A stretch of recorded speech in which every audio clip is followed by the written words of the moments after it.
So the reason I didn't pronounce your family names is that I was slightly worried about yours, Jan. So you're going to do that for me, please. So I haven't introduced you because you're going to do that much better than I will do it. So please, would you introduce yourselves to the audience and also the solutions that you represent and what they do? Starting with you, Jan. Yes, so, well, it's Verbeek. So my name is Jan Verbeek. I apparently don't even pronounce it right because it's a Dutch name. I'm German and I'm making a mess out of it, but well. I'm the scientific manager at SeaForester. So my background is that I worked after my studies in the UK as well for the Welsh Environment Agency, but at that time it was more looking at strategic actions for protecting marine ecosystems as well as terrestrial ones, but also had a bit more hands-on in terms of scientific diving. I'm a passionate diver, so I did some work in the UK on that as well. But then later I got more involved in restoring habitats, and I found my way to SeaForester back in 2019. And SeaForester, well, in a nutshell, I don't want to go too deep into the topic because I think we're doing that later on, but the mission of SeaForester is to restore what we call the forgotten forests of the ocean. These forgotten forests are seaweeds. Their conservation needs have long been overlooked, and solutions also that try to recover these ecosystems, they were just not adequate ones in scalability and also costs. So what we're aiming for at SeaForester is to provide kind of a novel and really low-cost seaforestation technique that we can restore these ecosystems, hopefully in the future at the same pace as they are disappearing, which is very rapidly all over the world. So now we're operating in Portugal, but soon the idea is that we also spread to other countries wherever it's really needed. Right, we are going to go deeper in a moment, but I'm just going to let Axel introduce himself and NetZero, please. Hello, so I'm Axel Reinaud, very happy to be here. I'm the CEO and one of the co-founders of a company called NetZero. What we do at NetZero is we help remove carbon from the atmosphere. So we'll talk about, where carbon shouldn't be too much in the atmosphere, or at least there is too much. And so what we do is we remove carbon from the atmosphere and store it in agricultural soils. So that's the purpose of NetZero. I come from, actually NetZero comes from a long story, over 30 years. I happen to have had the opportunity to participate to the Earth Summit in Rio in 1992, which was kind of COP0, the first time all the heads of states recognized the reality of climate change. And that impacted me a lot. And so over the many years, I wanted to do something, didn't find exactly what. And then it happened that, 3 years ago, building on a family story, came out this idea of this carbon removal solution, and there we are. Okay, so let's get technical a bit, please. So starting with you, Jan, how does it work? And also, could you please try to connect this with the conversation we've just had, which is how does carbon and the ecosystem of carbon relate to what SeaForester does? Yeah, of course. So, well, the technical side first, I guess. What we're using, what I kind of touched on earlier, is kind of novel seaforestation techniques that are really inspired by aquaculture processes, but we're adapting them to restoration. So what does that mean? Normally in aquaculture, you would seed on a string, put it out on long lines, and you do that for the biomass that you harvest and use. The same process you can do, but we're seeding it on a small stone. And the process after is the same. We have them in nurseries, cultivate them for 3-4 months, and then deploy them at sea. And the really nice and scalable thing about our solution is that you don't need divers. You just throw it in from the surface of the ocean, from a boat. This is much more scalable. It's low cost because the real cost comes when you put lots of divers in the sea several times during the day, several times of the year, and it just adds up. And then the benefit you get out of doing this restoration is not as high because of that kind of cost-benefit ratio, right? So once the stones are in the sea, they just continue to grow naturally and then form a new seaweed forest. within just a few years, which is also the nice thing. If we think about land forest restoration, it can take decades until that ecosystem is restored, at least the biogenic habitat itself. And for kelp and other seaweed forests, this can be 2-3 years until you have the canopy restored, and it can take longer for the whole biodiversity to come back. But yeah, so you get a much faster benefit back from these ecosystems. It sounds so simple when you explain it. I'm wondering why hasn't somebody done this before? I think the issue in the past was that the value, and I'm not just talking about environmental value, I'm talking about the economic and social value of kelp forest, it wasn't really that well understood. Now there's a real momentum behind seaweed for aquaculture, but also for restoration, because now the value is really known. I mean, there's a very recent paper that came out that estimated it to be $500 billion a year in economic benefits alone that come from these habitats. So that's huge. And maybe touching on the conversation you had before about the carbon. So I agree, we have to change that narrative, because carbon itself is not the enemy. I mean, carbon is we are all built of carbon. The seaweed or the kelp we're restoring is built of carbon, and without carbon in the ecosystem, we cannot do restoration. You know, and I think rather than talking about decarbonizing the atmosphere, we really have to more think about recarbonizing our biosphere, and actually restoring biosphere will take us a long way to counteract climate change, because it's not just about reducing emissions, it's about taking that CO2 out of the atmosphere. Great. Thank you, Axel. I can see you're dying to talk, so over to you. Now, I'd like to start trying to relate to the movie, because carbon is obviously such a useful atom. The issue is how much there is where. And like any good things, you know, you want to have it in certain proportions. Generally speaking, you want lots of carbon in the biosphere, in ecosystems, in soils, because that means a lot of life. And you want a bit of carbon into the atmosphere, because otherwise we'd be all freezing, you know, and it will be even worse than the ice age. But you don't want too much, because then, you know, we get too hot. So it's all a question of proportions. And the problem is that over the last couple of centuries, we've been taking a lot of carbon from the ecosystems and throwing it into the atmosphere. And also, we thought, oh, good idea. There's a lot of carbon buried deep down, and also this one, we're going to take it and throw it into the atmosphere. I mean, it was a useful process, so, you know, there was a purpose for doing it. But we put the carbon in the wrong place. And so now we end up with ecosystems that are depleted and too much carbon into the atmosphere. Just to get an idea, we humans emit about 30 billion tons of CO2 per year. And it's 50 billion tons of CO2 equivalent, because we also put methane and other things, part of them having carbon. So it's just staggering, the amount of carbon that we are throwing into, like if it was an infinite dump into the atmosphere. And that's the problem of climate change. So what we're doing at NetZero is trying to reverse that and say, okay, let's capture carbon into the atmosphere and put it in a useful place. In our case, it's in the soils. The agricultural soils have been depleted of their carbon content, and that leads to the need to add every time more fertilizers, different types of intrants and so on. And basically, we are kind of killing our soils. And so what we do is we say, okay, plants grow, they capture CO2 through photosynthesis, and this is a wonderful process. Now, if we don't do anything, the plants at some point degrade. They are burnt, they are digested, they are landfilled, whatever. And so the natural cycle of carbon goes back, and then the carbon goes back into the atmosphere. So what we do is we extract this carbon that was already captured, we stabilize it in a useful form for agriculture, and we put it in agricultural soils. And so basically it's taking the carbon where there's too much and putting it where there's not enough. Great, and that has a name, which probably you want to share with the audience. Yeah, the name of the product is called biochar.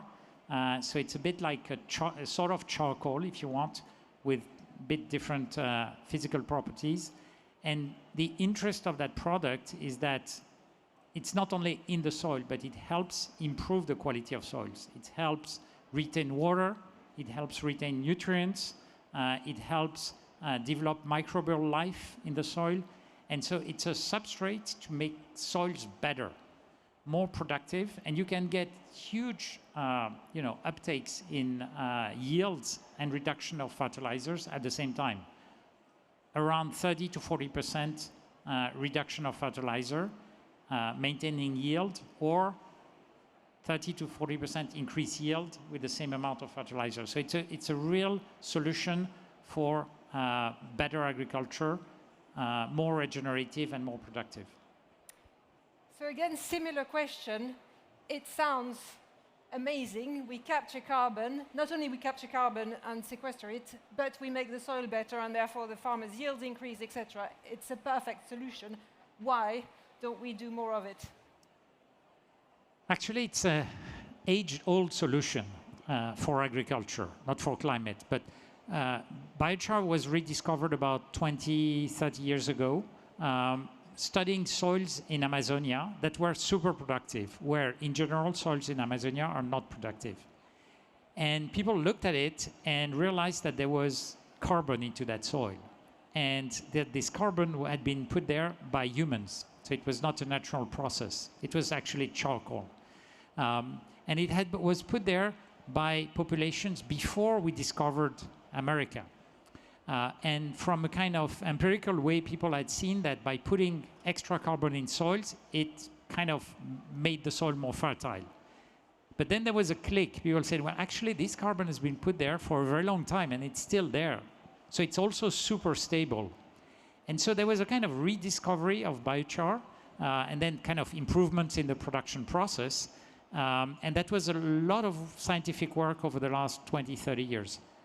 But there was no economic model, because at that time, there were no carbon credits. And carbon credits have a bad image sometimes, but they're also very useful to restore ecosystem, to maintain ecosystems, and in our case, to basically make the product affordable for farmers. Because there are carbon credits, we can sell the biochar very cheap, and so it makes a lot of sense for the local farmers. We operate in tropical developing countries, so people don't have a lot of money there. And so by making the product available, then they can use it and get the agricultural benefits, and on top of it, we get the climate benefits. But it really shifted when IPCC in 2019 recognized that biochar was indeed a carbon removal solution. And from there, started to be some finance through carbon credits, and then the whole kind of positive circle started. You suddenly got an economic model which you didn't have before. Okay, so let's just zoom in on carbon credits for a second, because Jan, you don't have them. Okay, and so let's talk about that. Is that a real blocker to the scaling of your solution? How do you get around that? Yeah, I think we might lose out on some large corporations that want to offset their carbon emissions and just buy some credits and continue polluting. So, but we had several corporations coming to us because they thought, okay, they're doing nature restoration, you can get them for forests on land, we probably can get them for kelp forests. We obviously had to tell them, no, that is currently not possible. I mean, there's research underway that is looking at the potential of kelp carbon, that, you know, the only long-term storage for kelp is when it's deposited in the deep sea or even some shelf sediments. And then it actually has a potential to be stored away for hundreds of thousands of years in the deep sea, and actually much safer than anything on land, because a forest can burn, anything can burn, right? What we realized is that we have to do very good storytelling, because we have managed to convince some of these corporations coming to us that it isn't all about carbon. And at the same time it is, because by recovering the biodiversity, we're also locking the carbon in. Of course, there's no credit that can be sold for that kind of purpose. Maybe at some point we can look at biodiversity credits. But we have managed to kind of shift at least the narrative with some of these groups that were interested, and managed to get some funding that way. But it is a struggle, I have to say, and we need to find good ways to figure out how we can get into the carbon story and get some financing that way, yes. Which is a great introduction to my next theme, which is all about scaling. So, Axel, maybe you wouldn't mind quickly doing your what's required for scaling mathematical equation that we did when we prepared about the 30 or 50 billion and how large the gap still is? Yeah, I think we're manipulating numbers that are difficult to think. Today, so I was mentioning, humanity, about 50 billion tons of CO2 equivalent, so CO2 and other greenhouse gases. And IPCC says if we want to maintain, temperature rise around plus 1.5, 2 degrees, we need to be net zero in 2050, hence the name of my company, NetZero. So that means that in net, we need to stop to add CO2 into the atmosphere in 2050. And to do that, IPCC says, well, the most important lever is to reduce emissions. And so we need to dramatically reduce emissions by shifting from carbon energy to other types of energy, by changing agricultural practices, etc., etc. It's a staggering thing, and we've never, done such a thing in the history of humanity of shifting, huge systems of production of energy and so on in a very short period of time, because 2050 is just around the corner. And actually, the bad news is we need to halve our emission by 2030, so 7 years from now, and we're not taking that path. Assuming we do that, which is already a huge endeavor, there's still around 5 to 10 billion tons of CO2 equivalent emissions in 2050 that everyone says will be very, very hard to abate, linked to agriculture, linked to some industrial processes that are very difficult to decarbonize and so on. And so if we want to be net zero, we need to remove those 10 billion tons every year from the atmosphere. And that's the kind of thing we're trying to do, or to contribute to do. 10 billion tons, again, difficult to picture. But if you think the oil and gas sector today extracts in combined 6 billion tons of oil and gas combined, you see all the assets that have been deployed to do that across the world. Well, we need to move the other way around, I would say, from here to there being the soil, the deep soil, the sea, whatever. We need to move 10 billion tons.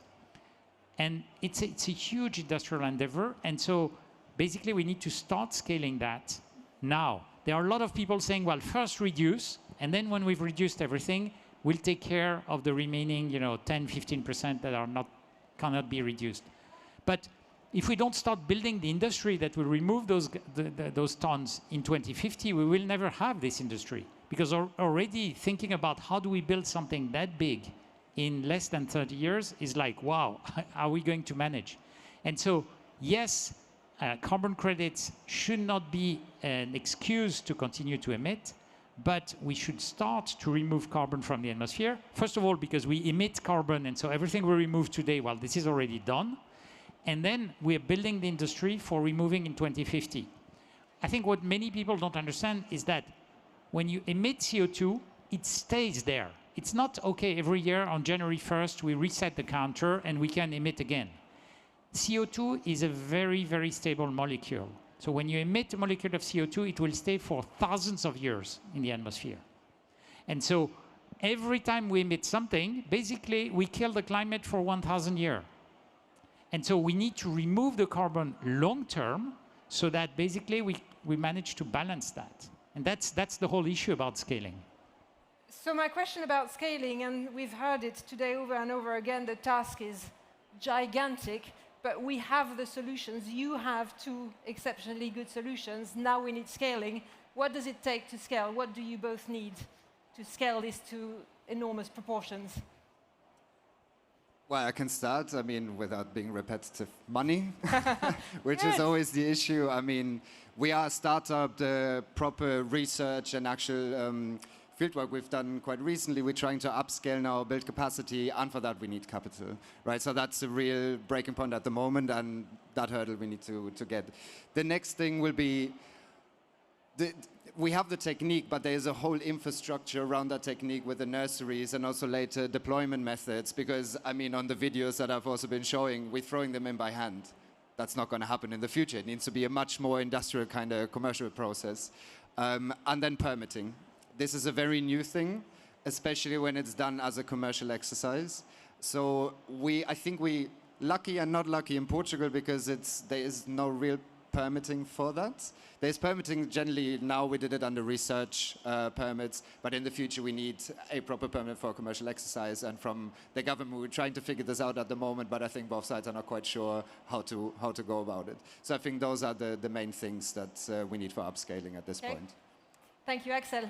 Well, I would say, money, of course. I think we need people. So we need you guys, because actually we need you guys to build those industries, because it's kind of fascinating to say, okay, we will build massive industries in the decades to come that will contribute to helping put the carbon where it's needed and remove it where there's too much. And I think generally speaking, we need to kind of have people pay for the shit they put somewhere. Today you pay for the garbage they produce, but I can throw as much CO2 as I want into the atmosphere for free. And it creates harm for the ecosystems, it creates harms for humanity. So we need to put a price to CO2. People who emit CO2 need to pay for it. And that will pay for the industry that does the cleanup, for the industries that shift and allow to emit less CO2. But basically today, it's so easy. It's free. You can dump your shit and, hopefully someone else will take care of that. So we need a price on carbon and we need visibility on regulation. Back to what you are saying. Today, how carbon markets will work, totally unknown. So, investors, they don't like uncertainty. So to bring money to companies like ours, they need to have visibility. What will be the price of carbon? What will be the regulation? What will be authorized and not authorized in one country, across countries? And I think here we are failing, and the COP process is failing very badly. The Article 6 from the Paris Agreement is still in discussion. How carbon market will work, no one knows, and that creates uncertainty, and so doesn't allow to bring enough money to scale our solutions. Okay, let's end on a positive note. Where do you find hope? And do you see hope, and is it accelerating? And we're out of time, so quite quickly, please. So we keep it short.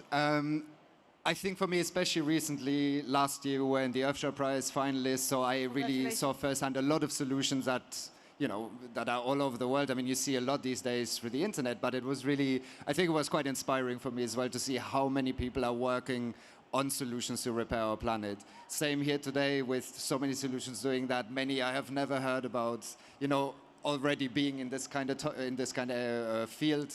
I still don't know all the solutions. So that I find really inspiring, and that kind of creates hope in me that, if there's the right legislation, right policies, and the right financing of that in the future, I think we can still turn the tide and make a difference. Indeed. Axel? Well, here, So I think that this kind of event, 10 years ago, probably, we would have had very, very few people. So the hope is that a lot of people are starting to really understand, that the change is needed, are going to push the legislation, and it will happen. My only doubt is, will it happen fast enough? But I think we're getting to the point of no return, not yet on the action on the ground, but on deciding that this time we really need to act. And this is, kind of the first step towards changing. So, I think there's hope. My little doubt is, will it be fast enough? But it's so for all of us to kind of contribute and try to speed up what's already kind of starting to move. Okay, let's do that. Please thank my two panelists. Thank you very much.